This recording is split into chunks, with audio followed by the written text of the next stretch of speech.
I am updating a series of shows called Street Brain Radio, in which I talk into my iPhone, which I'm using to capture this video, by the way, while I'm walking in Tokyo, and I talk about things about consciousness, intentionality, free will, artificial intelligence, culture, and so on.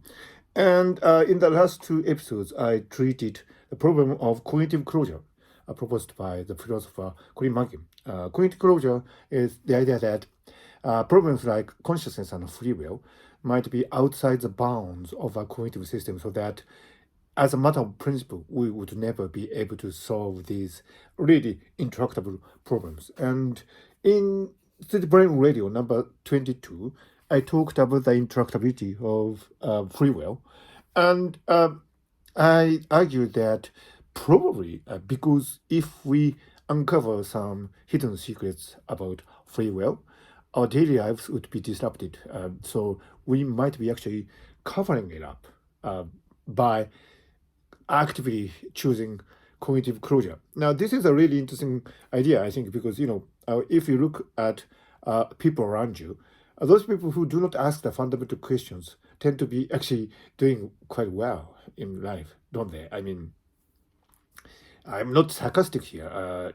If you don't ask really fundamental questions about how we become conscious, or how we gain free will, or whether we have free will at all, you actually become a quite successful business person, or even scientists and engineers, because successful engineers and scientists tend to be those people who do not ask fundamental questions about consciousness. So there's something there, So we might actually, well, arguably, the problem of consciousness and problem of free will are really difficult, but we might actually making it appear more difficult than it actually is. By and that way, we might be actually protecting ourselves from unnecessary mental activities. So that was the gist of sharp number 22. And actually, the argument was more subtle and more prolonged, but that was the gist of it. And in episode 23, I discussed cognitive closure by choice in more detail. Because of the clear evolutionary advantage of not addressing difficult problems, we might actually consciously or unconsciously adopt, attitude where we cognitively close ourselves, so that we would be able to focus ourselves on more practical things. And that is cognitive closure by choice. And I suspect that is something that is happening to many of us. And that is certainly an interesting idea.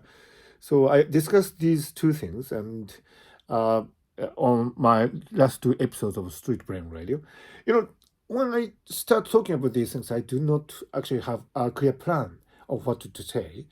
And at the end of my Street Brain Radio episodes, I make a brief statement, crisp, profound sounding statements. Just like Lex Friedman is, citing some writings from philosophers, writers, and so on at the end of his podcast, which I like. And so I like the style. And as I have been saying, the Street Brain Radio is a poor man's answer to the excellent Lex Friedman podcast.